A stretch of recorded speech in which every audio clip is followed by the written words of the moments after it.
Hello student, hello all of you. हम आपको RBSC class 5 की हिंदी करा रहे हैं। इस सीरीज में आज हमारा जो अध्याय है वो 10th है। 10वां अध्याय आपका है जिसका नाम है दोहे और पद। इस चैप्टर में हम दोहे और पद पढ़ने वाले हैं। जानेंगे कि दोहे क्या होते हैं, पद क्या होते हैं। ये आपकी आरबीएससी की न्यू बुक है जो कि अकॉर्डिंग टू चेंज सिलेबस, जो कि आपका आरबीएससी का सिलेबस चेंज हो चुका है, उसके अकॉर्डिंग ही हम न्यू बुक पढ़ रहे हैं। इसके फर्स्ट पार्ट में हम इसकी स्टोरी कवर करेंगे जो भी आपके दोहे हैं, और इसके सेकंड पार्ट में हम क्वेश्चन आंसर की जो भी क्वेश्चन आंसर एक्टिविटी है उसे करेंगे। तो चलिए शुरू करते हैं। पहला दोहा क्या कह रहा है? पर घर पगनी मेलड़ो बना मान मन बार इंजन आबे देखने सिग्नल रो सत्कार। क्या मतलब हुआ? पर घर का मतलब होता है दूसरे के घर। पर घर का क्या मतलब है? दूसरे के घर। कि दूसरे के घर में हमें बिना बुलाए नहीं जाना चाहिए। पगनी मेलड़ो, पगनी मेलड़ो का मतलब है कदम नहीं रखना चाहिए। ठीक है, पगनी मेलड़ो का मतलब है घर नहीं कदम नहीं रखना चाहिए। दूसरे के घर में हमें कदम नहीं रखना चाहिए। बना मान वन बार।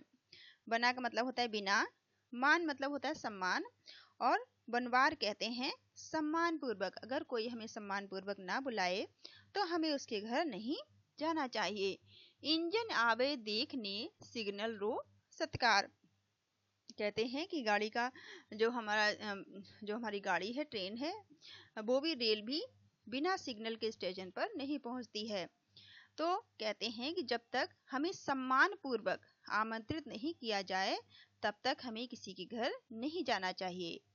एक रेल इंजन भी सिग्नल द्वारा आमंत्रित किए जाने पर ही स्टेशन पहुंचता है। यहाँ आपको रेलवे का ये जो ट्रेन है उसका सीन दिखाई दे रहा होगा। तो कहते हैं कि एक रेल का जो इंजन है वो भी जब उसे भी जब सिग्नल मिलता है तभी वो स्टेशन पर पहुंचता है। तो इस दोहे का मतलब क्या है? ये जो दोहा है ये हमें बताता है सामाजिक शिष्टाचार को बताता है और विनम्रता का पाठ हमें सिखाता है। किसी के घर हमें बिना बुलाए नहीं जाना चाहिए। इस दोहे से हमें यही पता चलता है। दूसरा दोहा आपको क्या बताता है? रेठ फरे चरक्यो फरे पण फरबा में फेर बोतो वाण हरयो करे यूं छूतारो ढेर। क्या मतलब हुआ? रेठ का मतलब यहाँ पे कुएं से पानी निकालने वाली एक तकनीकी को कहते हैं। यहाँ पे देखिए, ये तकनीकी एक है जिससे कि कुएं के से पानी निकाला जाता है, उसे रेठ कहते हैं। और चरखो, चरखो क्या कहते हैं? चरखो जो होता है वो गन्ने का जूस निकालने का चरखा है। ये गन्ने का जूस निकालने का चरखा आपको दिखाई दे रहा है, इसे ही चरखो कहा गया है, गन्ने का जूस निकालने वाला। और पण का मतलब होता है लेकिन। पण मतलब है लेकिन। फरवा कहते हैं फिरना या गोल चक्कर काटना। फरवा कहते हैं फिरना या फिर गोल चक्कर काटना। हरियो का मतलब होता है हरा। हरियो मतलब क्या होता है? हरा। और छूता मतलब सूखे छिलके। छूता कहते हैं सूखे छिलकों को। तो इस दोहे का क्या मतलब हुआ? रेठे रेठे फिरे चरक्यो फरे पण फरवा में फेर बोतो वाण हरवे करे यूं छूतारो ढेर। मतलब ये हमें बताता है कि रहट के फिरने और गन्ने का रस निकालने वाले चरखे में जो चरखा है दोनों ही घूम घूम के अपना कार्य करते हैं, लेकिन दोनों के घूमने में फर्क होता है। रहट घूमने की प्रक्रिया में खेत जो है वो हरे भरे हो जाते हैं, जबकि गन्ने का रस निकालने वाला जो चरखा होता है उससे सूखे छिलकों का ढेर लग जाता है। आपने भी गर्मियों में देखा होगा जहां पर गन्ने का जूस निकलता है वहां किस तरह से सूखे छिलकों का ढेर लग जाता है। कहने का मतलब यही है कि कार्य दोनों ही करते हैं, काम दोनों का ही है, किंतु एक एक के काम से हरियाली आती है, दूसरे के काम से कचरा फैलता है। अब यहाँ पर देखते हैं और दूसरा दोहा। करत करत अभ्यास के जड़मत होत सुजान रस्सी आवत जात रे सिल पर परत निशान। क्या मतलब हुआ? करत करत, करत करत का मतलब है बार बार। अभ्यास कहते हैं प्रयास करना, बार बार प्रयास करना। जड़मति कहते हैं मंद बुद्धि। ठीक है, मंद बुद्धि। और सज्जन या सुजान कहते हैं जो समझदार हो, ठीक है। सुजान कहते हैं समझदार को। रसरी कहते हैं रस्सी को, रसरी से कहते हैं रस्सी को। सिल कहते हैं पत्थर को, ठीक है, सिल कहते हैं पत्थर को। और निशान कहते हैं चिन्ह को। तो इसका क्या मतलब हुआ? करत करत अभ्यास के जड़मत होत सुजान, रसरी आवत जात रो, सिल पर परत निशान।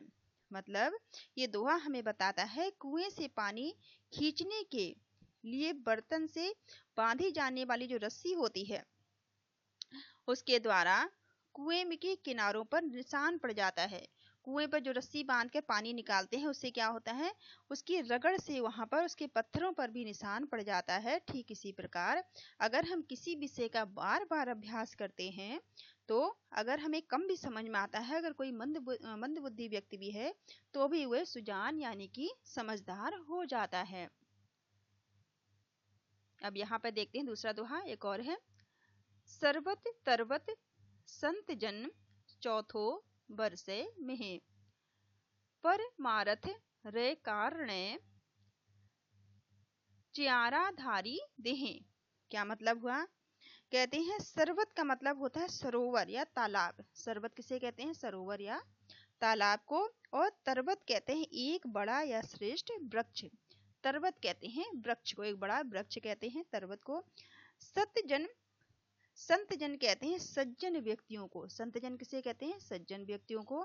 चौथी वर्षे मेह, मेह कहते हैं वर्षा को, मेह कहा जाता है वर्षा को।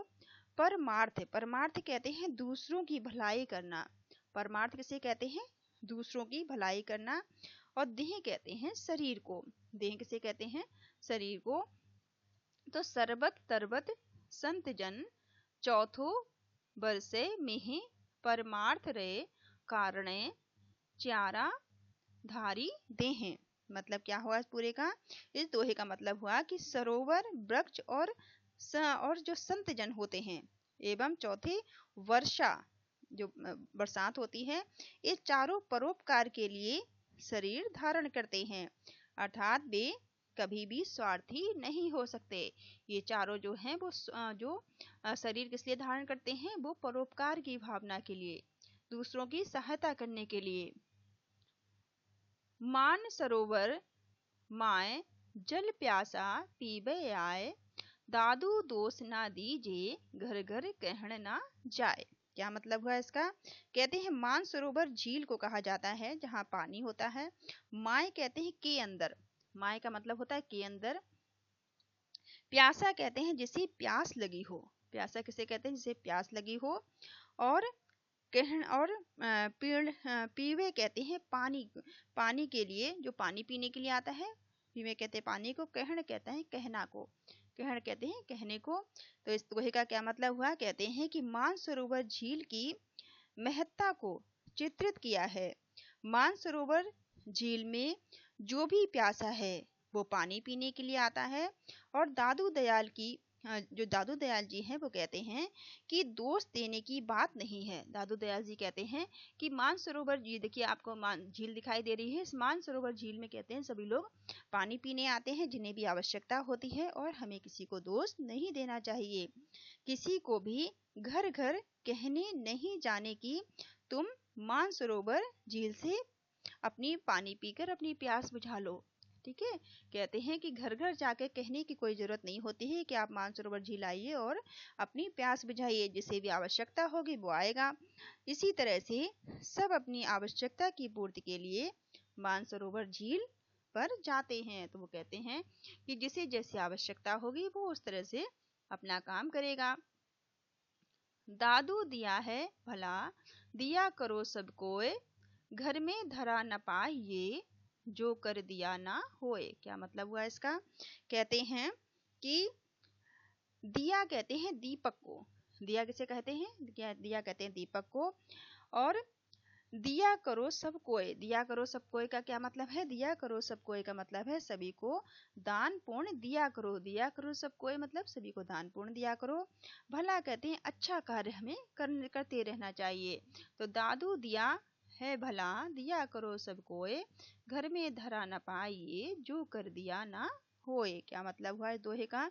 कहते हैं दादू कहते हैं कि दीपक सभी को प्रकाश देकर परोपकार करता है। जो दीपक है वो सभी को प्रकाश देता है, देकर वो परोपकार करता है। उसी प्रकार तुम भी सब कुछ दान किया करो, क्योंकि घर में रखा कुछ भी मिलने वाला नहीं है।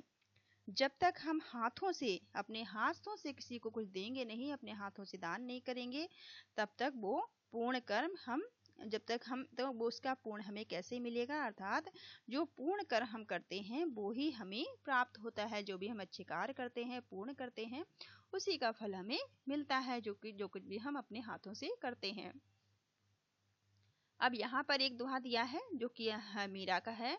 बसो मेरे नैनन में नंदलाल, मोहिनी मूरत सांवरी सूरत, नैना बने विशाल, अधर सुधारस मुरली राजत, उर वैजंती माल, क्षुद्र घटिका कटित तट, शोभित नुपुर सबद रसाल, मीरा प्रभु संतन, सुखदाई भगत वछल गोपाल। क्या मतलब हुआ इसका? कहते हैं बसो मेरी नैनों में नंदलाल। मीरा कहती हैं कि हे नंदलाल, आप मेरी आंखों में बस जाओ। नैन कहते हैं आंखों में, मोहिनी कहते हैं मोहित करने वाली, मोहक, और विशाल कहते हैं बहुत बड़ा विशाल, अधर कहते हैं ओठों को, और सुधारस कहते हैं अमृत, उर कहते हैं हृदय को, क्षुद्र घटिका कटी यानी कि कमर में छोटी छोटी घंटियां, नुपुर कहते हैं पायल को, और सबद रसाल कहते हैं आम के समान मधुर ध्वनि, संतन कहते हैं संतों को, सुखदाई कहते हैं सुख प्रदान करने वाली।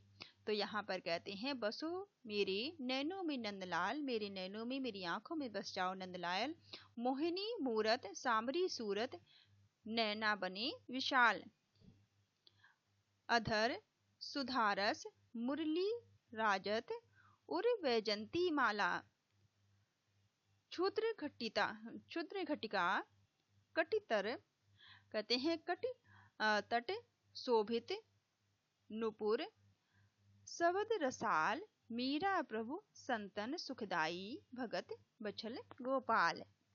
इस दोहे का क्या मतलब हुआ? मीरा जी का दोहा है, ठीक है। ये जो पद है मीरा के भक्ति पद संग्रह से लिया गया है। मीरा जी एक प्रसिद्ध भक्त कवित्री थी, और उन्होंने अपने जीवन को भगवान श्री कृष्ण की भक्ति में समर्पित कर दिया था। जो मीरा जी थी वो कृष्ण के प्रति उनका अटूट प्रेम था, और उनके प्रति उनकी अटूट भक्ति थी। हे कृष्ण, वो कहती हैं, हे कृष्ण मेरे नैनों में आप नित्य ही निवास करो। वो कहती हैं, हे भगवान, हे श्री कृष्ण, आप मेरे नैनों में निवास करो। आपकी सांवरी सूरत और मोहिनी, और आपका जो मोहिना स्वरूप है, और विशाल नैन मन को मोहित करने वाले हैं, मन को मोहने वाले हैं। आपके ओठों पर अमृत रस स्वरूप बांसुरी विराजमान है, आपके ओठों पर एक बांसुरी विराजमान है जो कि अमृत के समान है, एवं उर पर बैजंती माला सुशोभित है। और कहते हैं कि आप बैजंती माला धारण किए हैं। आपकी जो घुंघरूदार करधनी जो कमर पर है वो बहुत ही अच्छी लगती है, बहुत ही सुशोभित है, एवं पायल की झंकार आम के समान अत्यधिक मधुर है। कहती हैं जो आपकी पायल आपने पहन रखी है, जो आप चलते हैं तो उसकी जो आवाज है बहुत ही मधुर है। मीराबाई कहती हैं कि उनके प्रभु गोपाल, जो उनके भगवान है श्री कृष्ण है, जिन्हें वो गोपाल कहती हैं, नित्य ही संतों को सुख प्रदान करने वाले हैं। कहती हैं हमारे जो गोपाल हैं, हमारे श्री कृष्ण है, वो संतों को सुख देने वाले हैं, और भक्तों को, बछड़ों को एवं ग्वालों को भी वो सुख प्रदान करने वाले हैं। इस दोहे के माध्यम से मीरा जी कहती हैं। तो ये आपके दोहों का चैप्टर था। तो इसके फर्स्ट पार्ट में हमने इसके दोहे देखे, इसके सेकंड पार्ट में आप इसके क्वेश्चन आंसर देखिएगा। Thank you all of you, thank you for watching.